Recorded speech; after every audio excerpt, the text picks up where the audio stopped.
हाय, आपके साथ मैं हूँ Surbhi Sharma. India TV YouTube channel subscribe करिए, बेल आइकन दबाएं।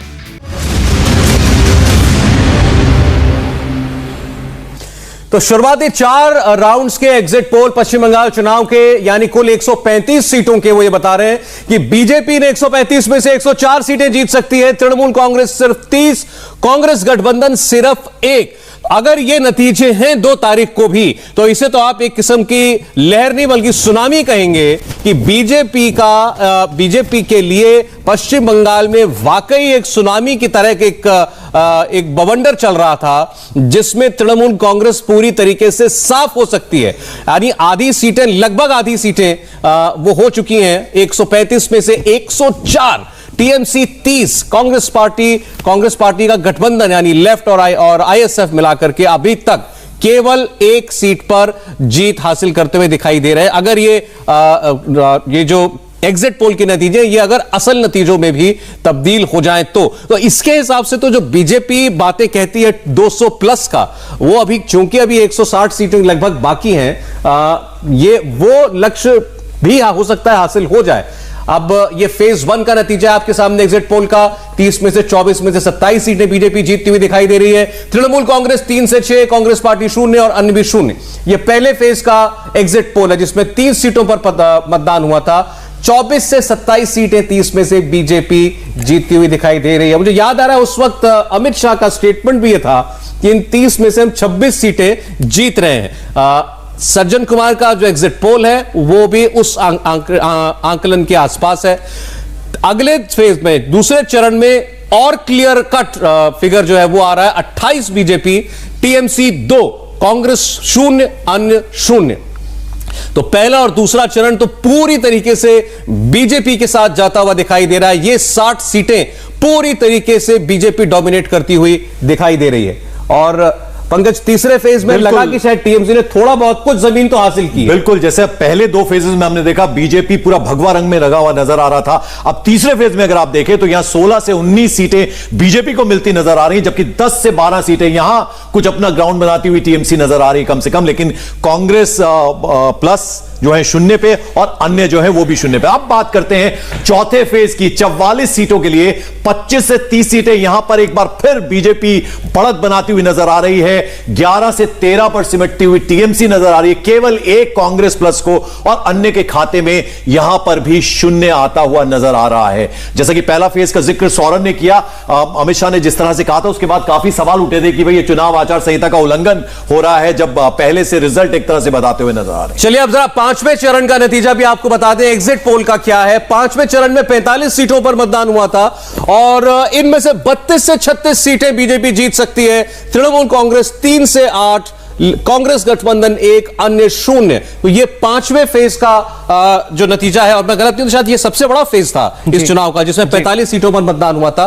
और ये सीटें कौन सी हैं ये भी अभी हम आपको दिखाएंगे, क्योंकि आप पहली बार कोई ऐसा एग्जिट पोल देख रहे हैं जिसमें हम आपको एक सीट का आंकड़ा दे रहे हैं। देखिए, फिर अब ये 45 सीटें हमारे साथ आ चुकी हैं हमारे सामने। सज्जन, यहां पर फिर एक बार भगवा, और ये अभी तक जितना कुछ दिखाई दे रहा है वही ट्रेंड है। शेड्यूल कास्ट यानी रिजर्व सीटें, चाहे वो शेड्यूल कास्ट सीटें हो या ट्राइबल सीटें हो, बीजेपी की तरफ जाती हुई दिखाई दे रही हैं। केवल एक ये जो कांग्रेस प्लस है जलपाईगुड़ी की, ये जाती हुई दिखाई दे रही है। और सौरभ, यहां गोरखालैंड की भी अगर हम बात करें, सिलीगुड़ी, दार्जिलिंग, कुर्सियोंग, ये तमाम चीजें भी जो हैं, तमाम सीटें जो हैं, ये भी बीजेपी के खाते में एक बार फिर से वो कंसोलिडेट करती हुई अपनी जगह नजर आ रही है बीजेपी। ये इस फेज में ये एरियाज क्या थे?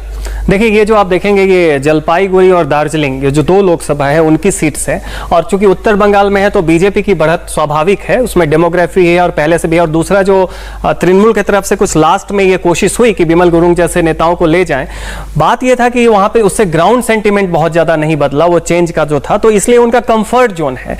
लेकिन इसके बाद अगर आप देखें, फिर उसके बाद नदिया डिस्ट्रिक्ट आ जाता है और रानाघाट वगैरह की सीट्स आप देख रहे हैं। वहां में भी आप देखें बिल्कुल, इससे पहले कि आप आगे बढ़े, हम आपको बता दें, दर्शकों को बता दें कि 292 में से 180 सीटों का एग्जिट पोल हम आपको दिखा रहे हैं। 180 सीटों का एग्जिट पोल हमने आपको अब तक दिखाया है। अब आप देखिए कि बंगाल का ये फेज 5 है, 45 सीटों का ये एग्जिट पोल इस वक्त हम आपको दिखा रहे हैं। तो अगर हम जलपाईगुड़ी की बात करें सज्जन, तो मैं व्यक्तिगत तौर पर जानता हूं यहां पे स्थानीय कैंडिडेट की वजह से ये सीट भारतीय जनता पार्टी के पास नहीं जाए, अन्यथा इस पूरे क्षेत्र में भारतीय जनता पार्टी का बढ़त या बहुत इतना ज्यादा है कि यहां पर कोई अप्रत्याशित नहीं है कि भारतीय जनता पार्टी आपके एग्जिट पोल से कुछ अलग परफॉर्मेंस करती हुई दिखाई दे। लेकिन अगर हम थोड़ा सा उससे अलग हटें, जैसे हम राजाहाट की बात करें, राजाहाट के दोनों क्षेत्रों की अगर आप ले लें, जो न्यू टाउन और गोपालपुर, पारंपरिक तौर पर यह तृणमूल कांग्रेस के लिए गढ़ माना जाता रहा है। यहां पर बीजेपी की जीत, दमदमा बीजेपी आप दे रहे, ये अपने आप में बहुत सारा कौतूहल भी साथ लेकर आ रहा है कि भाई ये क्या हो गया वोटर को। देखिए, जैसा हमने कहा कि 2019 में जो था वो ये आया कि बीजेपी का पुराना आधार जो छोटा था उसके साथ सीपीएम का आधार, लेफ्ट का आधार आया था। इस बार क्या हो रहा है कि आप देखेंगे कि तृणमूल के साथ भी जो 2019 तक एक हिस्सा था वो भी शिफ्ट हो रहा है। तो शहरी तबके में भी जो दमदम हो या आप बाकी बराकपुर के कुछ सीट्स हो जो लगे हुए हैं, उससे भी काफी ज्यादा संख्या में लोग शिफ्ट हो रहे हैं। तो इस कारण से आप देखेंगे विधाननगर हो, राजारहाट न्यू टाउन हो या बाकी सब गोपालपुर हो, इन सारे सीट्स पे भी दमदम में बीजेपी काफी मजबूती से आगे बढ़ रही है। बिल्कुल। सौगत राय इस वक्त हमारे साथ जुड़ रहे हैं। सौगत राय जी, हम जो एग्जिट पोल दिखा रहे हैं, अभी तक हमने 5 फेज कवर किया है और इसके आधार पर भारतीय जनता पार्टी न सिर्फ पूरी बढ़त के साथ आगे बढ़ रही है, बल्कि ऐसा लगता है कि भारतीय जनता पार्टी पूरे स्वीप के साथ आगे बढ़ जाएगी। आपकी प्रतिक्रिया?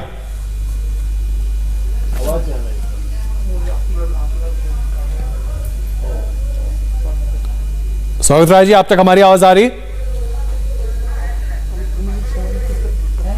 ऐसा लग रहा है हमारे साथ इस वक्त अभी उनसे बात नहीं हो पा रही, उनसे दोबारा सोच रहा था कि आपके इस सवाल पर वो जवाब क्या देते हैं कि अगर आप इस वक्त किसी टीएमसी के नेता को ये सर्वे दिखाएं, अब वाकई जो 2/3 वाली बात है, अभी तक 2/3 सीटें लगभग हमने दिखा दी, लगभग 2/3 दिखा दी और उसमें से 2/3 सीटें बीजेपी के खाते में जाती हुई दिख रही हैं। ये अपने आप में बहुत जबरदस्त यहां पर बातें हैं। वर्धमान, इसके बारे में आपने भारतीय जनता पार्टी को, अगर ये सीट भारतीय जनता पार्टी के खाते में जा रही है, यहां पर तो डेमोग्राफी भी टीएमसी को सपोर्ट करती है। हाँ, देखिए, वर्धमान उत्तर हमने पिछले सर्वे में जो ओपिनियन पोल में वो 50-50 में डाला था, दक्षिण हमने बीजेपी को दिया था। लेकिन जब हम इस बार गए तो हमने कहा कि एक फर्क ये था कि लोग थोड़े ज्यादा मुखर थे और कॉन्फिडेंस भी था। जब एक पहले चरण के बाद जब हवा बहने लगी तो लोगों में वो कॉन्फिडेंस भी आया कि इस बार हम जाके वोट करेंगे और चेंज जो है ना, परिवर्तन, वो एक कॉमन सेंस बन गया। यहां तक कि जो टीएमसी के भी बहुत सारे रेस्पोंडेंट थे वो भी इस बात को कह रहे थे कि इस बार थोड़ा कठिन है, हालांकि अंत में दीदी जीत जाएंगे। लेकिन बात यह होता है कि चेंज जब कॉमन सेंस बन जाए तो बहुत जगह ये चीज दिखने लगता है। तो हमने वर्धमान उत्तर को भी रिवाइज किया था। एक सीट की मेहरबानी आपने कांग्रेस प्लस पर भी की है, जलपाईगुड़ी। नहीं, वहां पे स्थानीय, जैसा कि बताया गया कि वहां पे स्थानीय फैक्टर है। स्थानीय उम्मीदवार की दरअसल खुद की पर्सनल रैपो इतनी जबरदस्त है कि वो खुद ही, उनका घर घर में कनेक्ट बहुत जबरदस्त है और जलपाईगुड़ी में खास करके उन्होंने अपना एक अच्छा, एक तरह से कहें कि बसीरहाट जो है ये शायद नुसरत जहां उनका इलाका है, बिल्कुल है वो। और यहां पर अगर टीएमसी की जीत, जैसा कि अभी सज्जन बता रहे हैं, अगर ये होता है तो कम से कम ये मानना पड़ेगा कि इस इलाके में उन्होंने, टीएमसी ने कम से कम अपना वर्चस्व बनाए रखा है। हालांकि इसमें सांसद की भूमिका कितनी होगी ये सज्जन ज्यादा बेहतर बता सकते हैं। देखिए, ये सीट जो मध्यम ग्राम, देगांगा, हारोआ या जो बशीरहाट वगैरह है, इसमें माइनॉरिटी पॉपुलेशन बहुत ज्यादा है और मेन जो टीएमसी के जीतने का कारण है वो उनका सांगठनिक जो मजबूती है उससे ज्यादा डेमोग्राफी है। क्योंकि माइनॉरिटी इस बार थोड़ा डरा हुआ है, असुरक्षा फील कर रहा है अपने परसेप्शन में और वो काफी मजबूत से टीएमसी के पीछे कंसोलिडेट। आपने सांसद की बात की तो नुसरत जहां का तो एक बयान बड़ा पॉपुलर हो गया था, बीच पर उन्होंने कहा था कि इतना प्रचार तो मैं मुख्यमंत्री के लिए भी ना करूं जितना आप मुझसे करवा रहे हैं धूप के अंदर। तो जो बात सज्जन कह रहे हैं दरअसल ये उसके समर्थन में है कि टीएमसी का जो जहां भी जीत है वो उस इलाके के डेमोग्राफिक नजरिए से ज्यादा दिखाई दे रही है। और जो हम अभी पहले भी ऑब्जर्व कर रहे थे, शेड्यूल्ड कास्ट के लिए जो रिजर्व्ड सीट्स हैं, उन सीटों पर अगर आप देखें तो भारतीय जनता पार्टी की बढ़त क्लियरली दिखाई देती है। सिर्फ जलपाईगुड़ी की सीट को अगर छोड़ दें तो बाकी सभी शेड्यूल्ड कास्ट के लिए reserve seats Bharatiya Janata party के खाते में, तो तकरीबन 20% या उससे थोड़ी ज्यादा आबादी शेड्यूल्ड कास्ट की है। आपके हिसाब से शेड्यूल्ड कास्ट ने पूरे तरीके से भारतीय जनता पार्टी को अपना लिया? बिल्कुल, इस बार अगर आप जाएं तो क्लियरली दिखता है, मतलब कुछ अपवाद जरूर होते हैं, लेकिन जैसे ही हम लोग वो पूछते हैं कि उनका सामाजिक पहचान क्या है, अगर वो शेड्यूल कास्ट हो तो फिर 10 में से 9 तो आपको बिल्कुल ही मिलेगा जो बिल्कुल बताएगा कि इस बार वो थोड़ा परिवर्तन चाहते हैं। उसके पीछे कोई बहुत ज्यादा तर्क नहीं मिलेगा, लेकिन बस एक है कि एक बार देख लेते हैं, शायद कुछ अलग। चलिए अब थोड़ा सा और आगे बढ़े, अब छठे चरण की ओर हम आगे बढ़ रहे हैं। आपके सामने अभी तक अब 6 फेज का 43 सीटों का आंकड़ा है। 24 से 25 बीजेपी, 12 से 17 टीएमसी, कांग्रेस प्लस को फिर सिर्फ एक, अन्य को यहां भी 0। तो यहां भी आप देख रहे हैं भारतीय जनता पार्टी काफी आगे, यानी आप लगभग दुगनी के अनुपात में आप समझ सकते हैं टीएमसी से आगे बीजेपी इस फेज के अंदर भी दिखाई दे रही है। छठा फेज, 6 के 6 फेज में एक ट्रेंड, कुछ में तो बीजेपी का क्लीन स्वीप है और कुछ में बीजेपी और टीएमसी के बीच लगभग दुगने का। सौरभ, कहीं ना कहीं अब कोरोना का जो प्रकोप है वो भी ऐसे में शुरू हो गया था, यानी छठे फेज की अगर हम बात करें, कहीं ना कहीं सज्जन कोरोना का जो प्रकोप है वो भी ऐसे में शुरू हो गया था। बिल्कुल, ये खासकर 5वें चरण के साथ इसकी आहट आने लगी थी। हालांकि ग्राउंड पे 17 तारीख को जब 5वां चरण हुआ था तब तक नहीं थी। इसका असल जो थोड़ा बहुत वो फैक्टर बना था वो 22 को जो छठा चरण हुआ था, ये तब तक इसका असर हुआ था। लेकिन ग्राउंड पे मैं आपको एक बात बता दूं कि कोलकाता को अगर आप छोड़ दें तो पब्लिक के बीच में कोरोना के बारे में रिस्पॉन्स तब मिलता था जब आप उनसे उसके बारे में सवाल पूछते। जी यहां लेकिन एक चीज हमें समझनी पड़ेगी, क्योंकि छठे राउंड के बाद से हम दरअसल तृणमूल कांग्रेस के गढ़ में घुस रहे हैं। जी, हम आमतौर पर उन सीटों पर घुस रहे हैं और या उनकी बातें कर रहे हैं, उन सीटों की जहां पर तृणमूल कांग्रेस ने पारंपरिक तौर से अपनी जीत हासिल की। दक्षिण बंगाल का ये पूरा इलाका, दरअसल वहीं पे ये सारा फेज, छठा, 7वां और 8वां, ये 3 फेज वहां पर निकले, जिसमें से तृणमूल कांग्रेस ने अपनी बल्क सीटें 2016 में निकाली थी। अब अगर यहां पर हम देखें तो ऑलमोस्ट आप ये कह सकते हैं कि 50% ज्यादा का मार्जिन बीजेपी के पास है। जी, क्या ये सिर्फ बदलाव ही है, परिवर्तन ही है,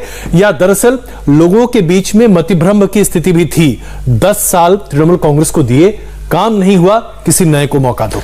निश्चित तौर पे आप देखें तो अगर ये सब देखेंगे, हालांकि कुछ सीट इसमें उत्तर बंगाल का दिनाजपुर का है, चोपड़ा, इस्लामपुर वगैरह, इसको आप छोड़ दें तो ज्यादातर आप देखेंगे कि इसमें इसकी भी सीट्स हैं जो वर्धमान की है और बाकी जगह की है।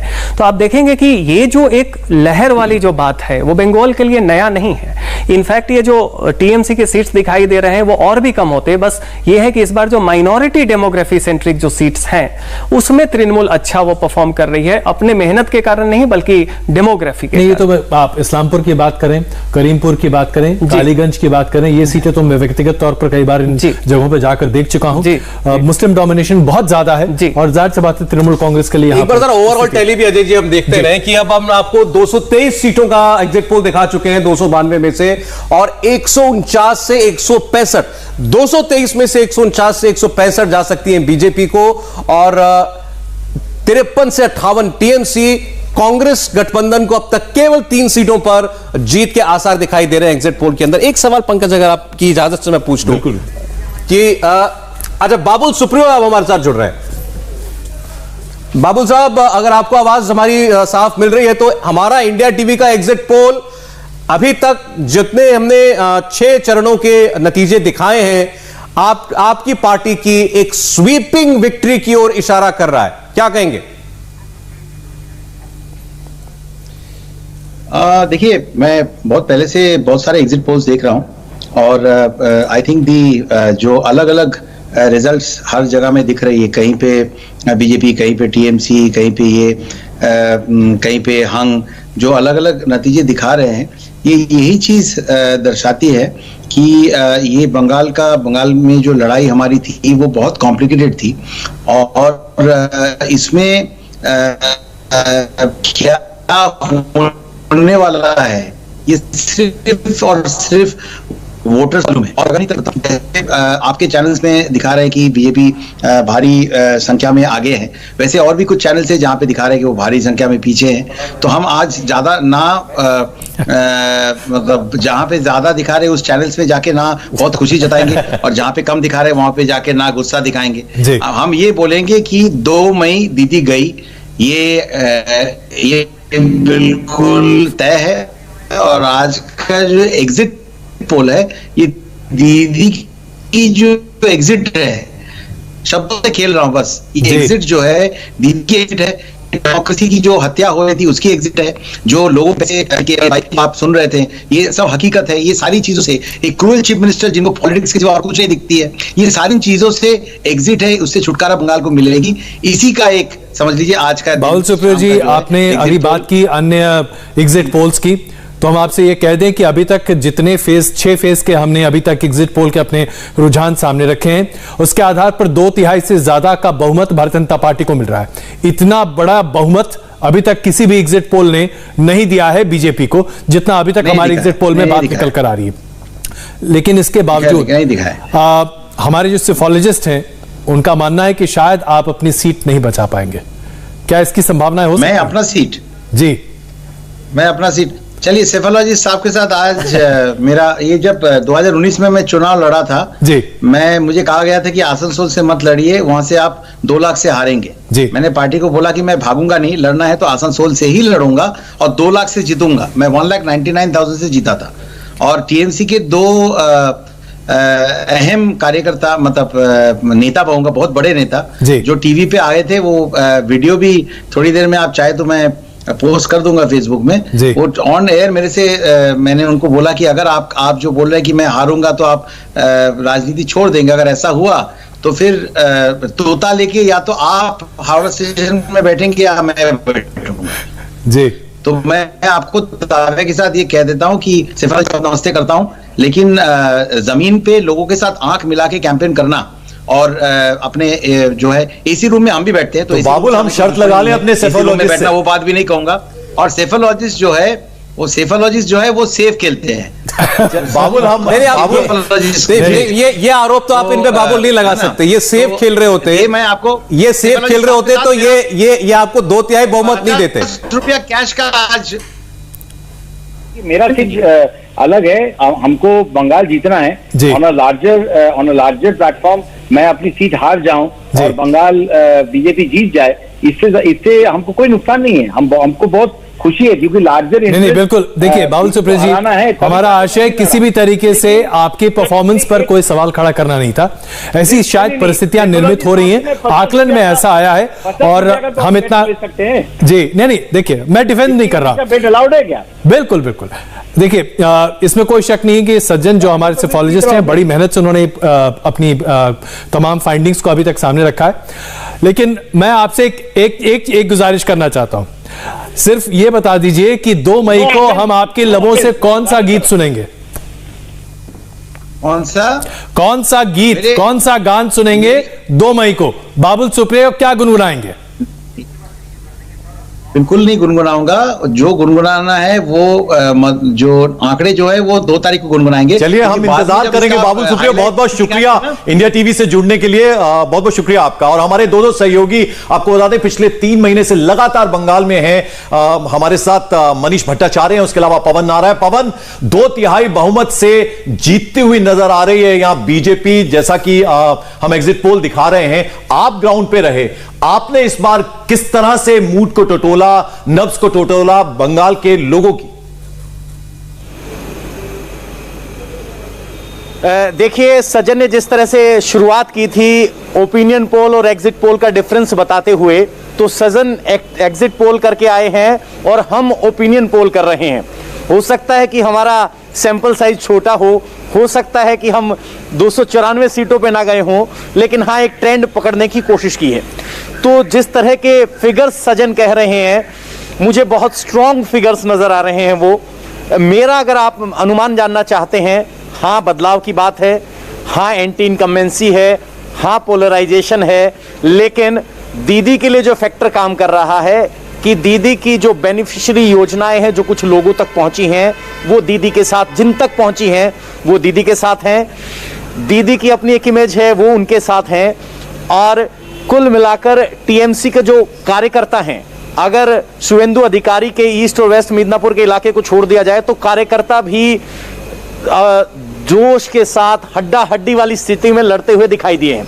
तो मेरा अगर प्रोजेक्शन पूछेंगे तो मैं टोटल बता देता हूं, 160 के आसपास बीजेपी, 115 टीएमसी, 6 अन्य और लगभग 12 के आसपास कांग्रेस और लेफ्ट को मैं दे रहा हूं। आपका अपना तो आंकलन भी परिवर्तन के लिए ही है। भले सज्जन को लगता हो कि वो एक लहर, एक सुनामी के तहत हो रहा। परिवर्तन में मुझे कोई शंका नहीं है, परिवर्तन में मुझे कोई शंका नहीं है। ठीक, चलिए मनीष, मैं आपकी जरा खूबी अपने दर्शकों तक बता दूं। मनीष बंगाली मूल के हैं, जयपुर में हमारे लिए रिपोर्टिंग करते हैं, तो जाहिर सी बात है ये बाहरी बंगाली हैं और इन्होंने पूरे तरीके से बंगाल के चुनाव को न सिर्फ कवर किया बल्कि हमारे सामने प्रस्तुत भी किया, आप सबों के सामने प्रस्तुत किया। मनीष, आपका आकलन क्या है? मैं आंकड़ों की बात नहीं करना चाहता, लेकिन आपकी समझ क्या है, आपका सेंस क्या है? देखिए अजय जी, बिल्कुल बाहरी का मुद्दा होता रहा है, इसलिए इसको बंगाल के चुनाव को समझना मेरे लिए जरूरी भी बहुत था। जिस तरीके से सज्जन ने समझाया, कई मायनों में आंकड़ों में मैं भी नहीं जाना चाहता हूं, लेकिन मुझे भी कमोबेश पिक्चर ऐसी ही नजर आई है। अभी जितने चरणों का आपने ग्राफ दिखाया है उसमें अगर शुरुआती चरणों की मैं बात करूं तो बहुत संक्षेप में मैं ये बताना चाहता हूं कि जो शुरू के जो मतदान यानी जो शुरू के जो चरण थे जब चुनाव हो रहे थे, अंडर करंट बहुत ज्यादा था। उस अंडर करंट का फायदा बीजेपी को जरूर मिलेगा, ये मुझे लगता है, और ये हमारा असेसमेंट शुरुआत में हो भी यही रहा था। ये पवन नारा से भी हमारी यही बातचीत चल रही थी, पहली बात। दूसरी बात, जो पहले, दूसरे और तीसरे चरण के जो चुनाव है उसमें जिस तरीके से नॉर्थ परगना और जो डायमंड हार्बर या जो तमाम ऐसी वीआईपी सीट्स थी उसमें राजवंशी समुदाय और माहिष्य समुदाय, इन दोनों की बात बार बार हुई है और ये बहुत अहम रोल इन्होंने निभाया है, क्योंकि राजवंशी समुदाय और माहिष्य समुदाय जो नंदीग्राम में बहुत ज्यादा है वो 53% वो कहीं ना कहीं वहां पर ताल्लुक रखते हैं, दखल रखते हैं, और वो पूरा का पूरा बीजेपी के साथ इसलिए भी मौजूद है क्योंकि शुभेंदु अधिकारी के साथ वो शुरुआत से रहे हैं। तो कमोबेश इन इलाकों में बीजेपी की पकड़ मुझे बहुत ज्यादा लगती है। दूसरी बात मैं आपको अजय जी ये बताना चाहता हूं कि कुछ देर पहले हमारी तमाम भद्रलोक व बंगालियों लोगों से बातचीत हो रही थी, असेसमेंट उनका भी हम लेना चाह रहे थे, तो उन्होंने एक सियासी गुण विभाग के बाद एक आकलन ये लगाया है कि जिस तरीके से 2011 के विधानसभा चुनाव में 184 सीटों पर जीत हासिल की थी ममता बनर्जी ने, वैसा ही कुछ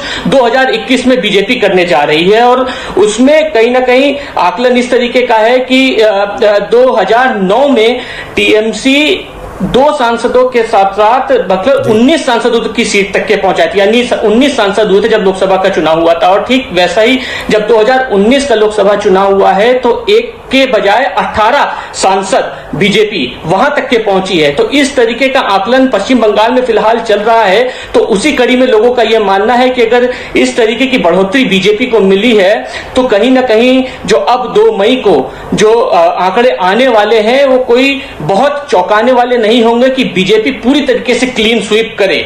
तो इस तरीके की तमाम बातें सामने आ रही हैं और तमाम चरणों में जिन जिन सीटों पर हम गए हैं उसमें साफ नजर आया है परिवर्तन की लहर बहुत तेज है, एंटी इनकम्बेंसी बहुत ज्यादा है, लोकल लेवल पर टीएमसी के नेताओं से लोगों की नाराजगी बहुत ज्यादा है और बीजेपी के नेताओं से एक्सपेक्टेशन इसलिए भी बहुत ज्यादा है क्योंकि अब हम ये समझना चाहते हैं, आपने जो अपना असेसमेंट बताया बहुत खुलकर नहीं मनीष, लेकिन आपने कहा कि वहां जो चर्चाएं चल रही हैं 180-185 के करीब बीजेपी जा सकती है, आपने कहा। पवन को लगता है कि बीजेपी 160-65 तक जा सकती है। सज्जन कुमार के सर्वे में अभी कुछ सीटों का सर्वे आना बाकी है, 223 सीटों में ही 165 तक बीजेपी जा सकती है, यह दिखाई दे रहा है। लेकिन तीनों लोगों का असेसमेंट यह है कि बंगाल में इस बार परिवर्तन होगा और ममता बनर्जी की सरकार जाना तय है। ये फिर हम कहेंगे एग्जिट पोल के आंकड़े और हमारे रिपोर्टर्स की फील्ड पर मौजूद रहने के बाद जो उन्होंने सेंस पकड़ी है वो है।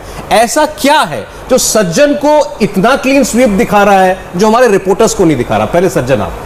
देखिए सौरभ, इसमें पवन जी की बात वो सही है क्योंकि अभी हमने मुर्शिदाबाद वाली, मालदा वाली इन सब सीटों का जो जायजा है वो जो बाद में आएगा, बाद के चरणों में आएगा वो नहीं है, वहाँ पे तृणमूल गेन करेगी। तो अभी तक ऐसा हो रहा है कि हम जिन चरणों की बात कर रहे हैं उसमें बीजेपी का कंफर्ट जोन भी है। तो बाद में जो ये जो 2/3 की अभी दिख रही है वो धीरे धीरे बीजेपी की जो बढ़त है वो कम हो जाएगी। तो पवन जी का जो आपको भी लगता है? जी जी वो है, मुझे पता है कि फाइनल आंकड़ा क्या है, लेकिन कम होते हुए भी 165 के नीचे तो नहीं जा रही, आगे जा रही है। चलिए, तो ये बहुत बड़ी बात है यहाँ पे कि आगे जा रही है। तो और ये सबसे महत्वपूर्ण मुद्दा ये है कि दरअसल सज्जन की ये गाड़ी कहां जाकर भारतीय जनता पार्टी के लिए रुकेगी? हम लगातार आपके सामने प्रस्तुत कर रहे हैं आंकड़े जो सज्जन और उनकी टीम आपके सामने प्रस्तुत कर रही। अभी तक 6 फेज के हमने रुझान सामने रखे हैं, इसमें क्या एग्जिट पोल बता रहा है ये आपके सामने है, लेकिन बाकी 3 फेज, 2 फेज, 7वां और 8वां फेज, 8वां फेज आज खत्म हुआ है। इन 2 फेज में जहां पर तृणमूल कांग्रेस को सबसे ज्यादा उम्मीदें हैं, यहां पर क्या होने जा रहा है? सज्जन, क्या इसका खुलासा आप करना शुरू करेंगे? बिल्कुल। तो अब आंकड़े और सामने आए, लेकिन उससे पहले एक महत्वपूर्ण सवाल यहां, सज्जन ये बताइए कि अभी तक हम जिस एनालिसिस की बात कर रहे हैं और अभी जैसा कि बाबुल सुप्रियो कह रही थी कि बहुत सारे ऐसे सर्वे एजेंसीज हैं जो कि तृणमूल कांग्रेस को आगे बढ़ाता हुआ दिखा देंगी। मैंने भी आपके सामने बात रखी थी कि कई ऐसे क्षेत्रीय चैनल्स हैं जो कि तृणमूल कांग्रेस को 170 सीटों तक दे रहे हैं। क्या यह संभव है कि दरअसल हम जो अभी एग्जिट पोल दिखा रहे हैं इसका बिल्कुल विपरीत भी हो सकता है? ऐसी संभावना हो सकती है क्या? नहीं, देखिए, एस्ट्रोलॉजर कोई नहीं है। मैं इस बात को मान सकता हूं कि हमारी कुछ सीटों का आंकड़ा इधर से उधर हो, डिग्री का डिफरेंस हो, लेकिन डायरेक्शन जो है जी कि जीत की तरफ, परिवर्तन की तरफ, वो बिल्कुल नहीं बदलेगा और मैं उस पर बिल्कुल कायम हूं। और इस कॉन्फिडेंस का आधार जो है वो एक मेथोडोलॉजी है और दूसरा लोगों से जो हमने एक उनकी बॉडी लैंग्वेज से, रिस्पॉन्स से रीड किया कि उसमें जो परिवर्तन है वो होना तय है। हाँ, कि मैं मान सकता हूं कि जो भी हम सीट बाई सीट दिखा रहे हैं उसमें कुछ सीट उलट पलट जाए, लेकिन ये जो एवरेज जो प्रोजेक्शन है वो कहीं से नहीं बदलने वाला है। बिल्कुल। चलिए अब जरा 7वें हम चरण की सीटों का आंकड़ा भी जान लेते हैं। एग्जिट पोल क्या बता रहा है? 7वां फेज जिसमें 34 सीटों पर मतदान हुए, ये एक पहला फेज ऐसा है जहां पर टीएमसी बराबरी या लोअर मार्जिन में ऊपर दिखाई दे रही है। 13 से 16 बीजेपी, 14 से 16 टीएमसी, 1 से 2 कांग्रेस, ये दिखाई दे रहा है। तो यहां पर बिल्कुल टक्कर का मामला बीजेपी और टीएमसी के लिए दिखाई दे रहा है। ये कौन से इलाके थे, ये कौन सी सीटें थी? क्या यहां पे तृणमूल ट्रेडिशनली अच्छा करती आई है? यहां टीएमसी को किन बातों का फायदा मिला है? या बीजेपी जितना अच्छा पिछले चरणों में करती हुई दिखाई दे रही है, ऐसा इस 7वें चरण के अंदर क्यों नहीं दिखाई दे रहा? ये हम सज्जन से पूछेंगे जब ये 7 सीटें हमारी स्क्रीन पर होंगी। आ चुकी हैं वो 7 बिल्कुल। और सौरभ, कहीं ना कहीं ये देखा जाए तो कलकत्ता के आसपास की ये जगह है, यहां से कोलकाता की सीटें शुरू हो चुकी थी 7वें और 8वें। मुर्शिदाबाद, मालदा, ये सब सीट्स भी हैं जहां पे जो माइनॉरिटी हैं वो मतलब कि काफी मेजॉरिटी में है। आप देख लें तो जो ये सीट्स हैं आपका ये हरिरामपुर है, उसके अलावा आप चांचल, हरिश्चंद्रपुर, मल्तीपुर, रतुआ, फरक्का, शमशेरगंज के वहाँ वो उम्मीदवार जो थे वो गुजर गए, सूती है, जंगीपुर है, यहाँ के भी, ये सब आपको मालदा, दक्षिण और मुर्शिदाबाद जो कि माइनॉरिटी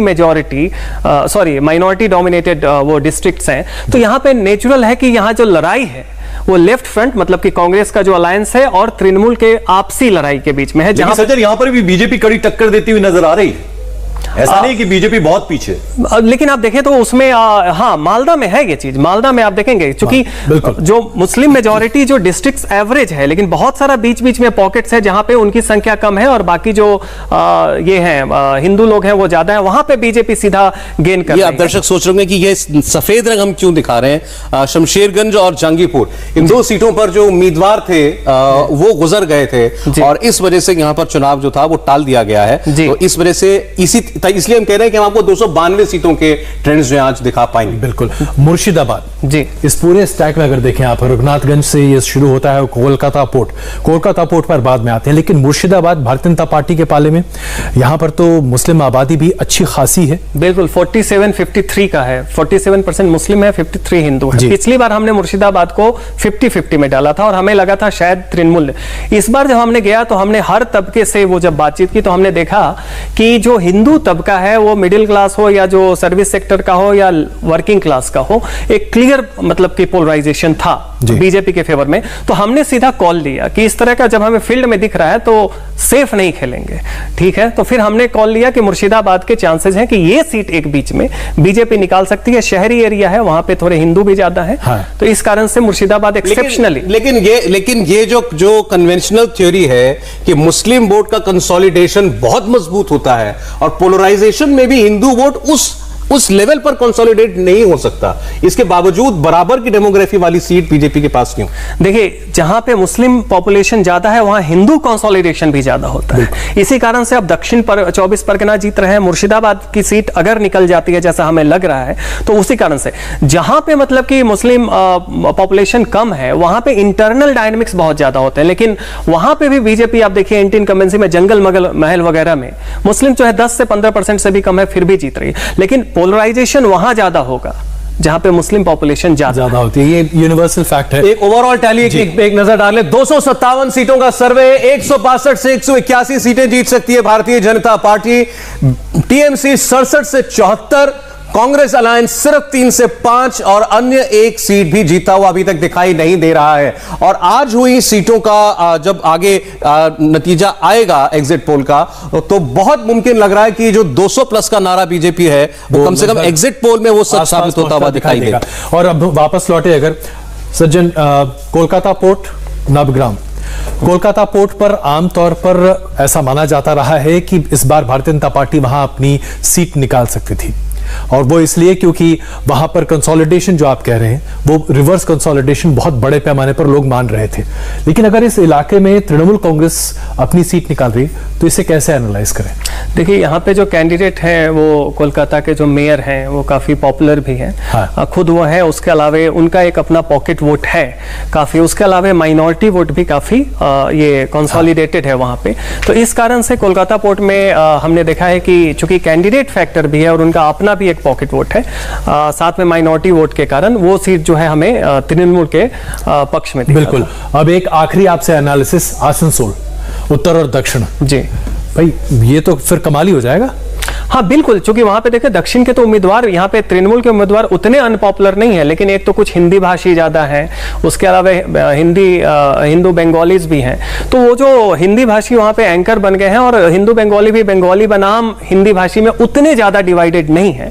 इस कारण से इन सीट्स पे भी वो निकलते हुए, ये बॉर्डर भी ये झारखंड से लगा हुआ एरिया है, तो यहाँ का एक अलग बिल्कुल। भवानीपुर की जरा बात कर लेते हैं सज्जन। भवानीपुर काफी इंपॉर्टेंट है उस लिहाज से देखा जाए तो, और वहां बीजेपी जो है जीतती हुई दिखा रहे हैं। बिल्कुल। और भवानीपुर का अभी नहीं, आप देखें कि पिछले भी जो लोकसभा हुआ था उसमें भी काफी आसपास ही परिणाम थे बीजेपी और तृणमूल के। लेकिन इस बार ममता बनर्जी ने छोड़ी थी ये जगह। जी, वो उन्होंने सीट बदला था, उसमें बहुत उसके पीछे कयास लगाए जा रहे थे। लेकिन सज्जन यहां जरा आए, अब भवानीपुर हम अपने दर्शकों को दिखा दें। ये वो जगह है जो ममता बनर्जी ने छोड़ी थी। तो कहा जा रहा था कि उनको अपने हार का एहसास था, इसलिए वो जगह छोड़ दी उन्होंने। हाँ, ये भी एक नैरेटिव चला था। दूसरा था कि शुभेंदु अधिकारी को भी चुनौती देना चाह रही थी। लेकिन भवानीपुर की डेमोग्राफी आप देखें तो इसमें हिंदू बंगाली और साथ में हिंदी भाषी भी है। और इसके साथ साथ इन सीट्स पे क्या है कि कहीं ना कहीं ममता बनर्जी के न होने से, भले ही उन्होंने अपने सबसे करीबी लोगों को उतारा था, सब कुछ किया था, तो ये चीज आया था कि यहाँ पे एक परिवर्तन की लहर हो सकती है। और इस कारण से देखें कि भवानीपुर में कोई बहुत एलीट, जैसे नॉर्थ एंटली, चौरंगी में जो पुराने भद्र लोग रहते हैं, वो भवानीपुर का मिजाज नहीं है। और हमारे जो इंटरेक्शन था लोगों से, उसके आधार पे हमने ये निष्कर्ष निकाला कि ये सीट पलट जाएगी। क्या अजय इसमें क्या कहेंगे आप? मैं आपसे भी पूछना चाह रहा हूं कि भवानीपुर जब छोड़ी तो ये सवाल उठा कि वो डर गई, इसलिए वो गई। लेकिन जैसे कि सज्जन बोल रहे हैं कि कहा गया कि वो चैलेंज करेंगी शुभेंदु अधिकारी को, इसलिए वो नंदीग्राम गई। बिल्कुल, इसमें कोई शक नहीं है पंकज की, कई बार ऐसा होता है कि जब बहुत हाई प्रोफाइल कैंडिडेट किसी एक कंस्टिट्यूएंसी से खड़ा हो और अचानक कैंडिडेट उस सीट को छोड़ दे तो जनता विमुख हो जाती है। और ये कई बार देखा गया है, पहले भी इतिहास में हमने देखा है। फिर उसके बाद जनता का एक अलग ट्रेंड दिखाई देता है। तो भवानीपुर में अगर भारतीय जनता पार्टी जीते तो इसे बहुत आश्चर्यजनक नहीं माना जाना चाहिए, क्योंकि आमतौर पर ऐसी निराशा होती है।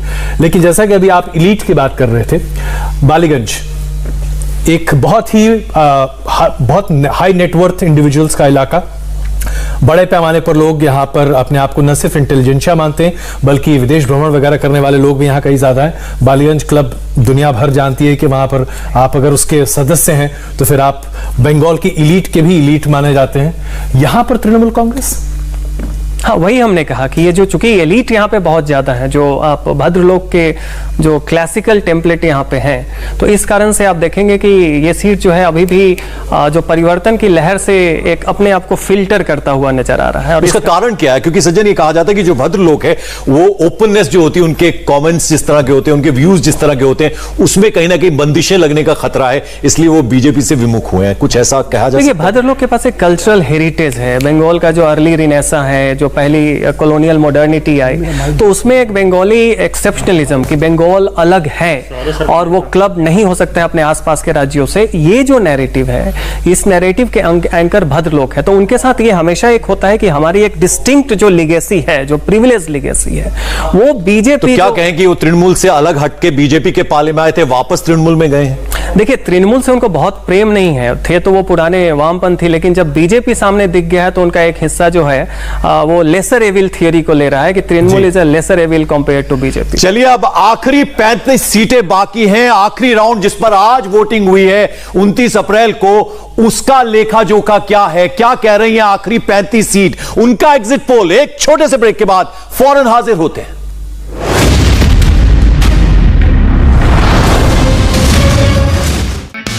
हाय, आई एम सुरभि शर्मा। खबरों से अपडेट रहने के लिए India TV YouTube channel subscribe करिए, साथ में बेल आइकन जरूर दबाएं। जुड़े रहें इंडिया टीवी के साथ।